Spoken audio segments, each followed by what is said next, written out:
વર્ષ 2025-26ના નાણાકીય વર્ષની જો વાત કરીએ તો કુલ જે છે એ 450 કરોડ જેટલો જે છે બજેટેડ જે છે એ ટાર્ગેટ રાજકોટ મહાનગરપાલિકાની વેરા વસૂલાત શાખાને ફાળવવામાં આવેલો છે, જેની સામે આપને જે આંકડાકીય માહિતી જણાવું તો કુલ 1,91,597 કરદાતા દ્વારા 120.35 કરોડનો કર જે છે એ એડવાન્સ ચૂકવવામાં આવેલો છે,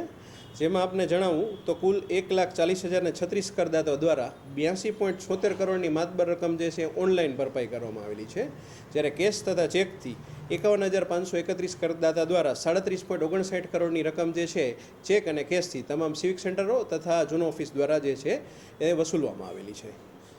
બાકીદારો દ્વારા જે છે એ આ વખતે જે છે માન્ય કમિશનરશ્રીની અધ્યક્ષતામાં જે છે અલગ અલગ મિટિંગો લેવામાં આવેલી હતી. તેના અનુસંધાને નાયબ કમિશનરશ્રીની અધ્યક્ષતામાં જે છે એમાં જે જૂના બાકીદારો છે કે જેમની એરિયસ રકમ કોઈપણ પ્રકારની બાકી છે તેમને પ્રાથમિક દ્રષ્ટિએ જેમના મોબાઈલ નંબર રાજકોટ મહાનગરપાલિકાના રેકર્ડમાં નોંધાયેલા છે તે તમામ બાકીદારોને જે છે એને વોટ્સઅપથી જે છે બિલ જે છે પ્રાથમિક દ્રષ્ટિએ અત્યારે અંદાજિત કુલ 50,000 જેટલા બિલો જે છે વોટ્સઅપ દ્વારા મોકલી આપવામાં આવેલા છે. આમના સિવાય પણ જેમને જૂનું બાકીમાં જે છે એમને 10 રૂપિયાની પણ રકમ જે છે એ બાકી છે એવા બાકીદારોને જે છે વોર્ડ વાઇઝ તબક્કાવાર બિલ જે છે એ રાજકોટ મહાનગરપાલિકાએ પોસ્ટ શાખાની સાથે સંકલન કરીને સ્પીડ પોસ્ટથી જે છે એ યોગ્ય રીતે અને ચોકસાઈથી બિલ મળી રહે તે માટે એની જે છે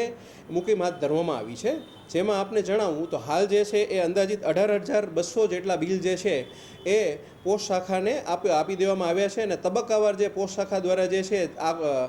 નેક્સ્ટ 10 દિવસની અંદર જે છે આ બિલની બજવણી જે છે એ વ્યક્તિગત તેઓને કરવામાં આવનાર છે.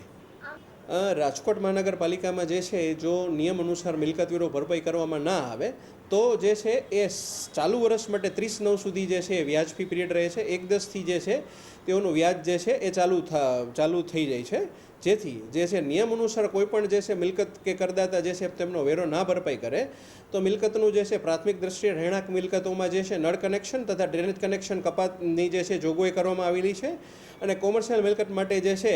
એ નિયમ અનુસાર વેરો ના ભરપાઈ કરવામાં આવે તો પ્રથમ જે છે મિલકતને સીલ કરી અને ત્યારબાદ પણ જે છે નિયત સમય મર્યાદામાં જે છે તેઓ દ્વારા મિલકત વેરો ભરપાઈ કરવામાં ના આવે તો મિલકતના હરાજી સુધીના પણ આકરા પગલાં જે છે એ લેવામાં આવનાર છે.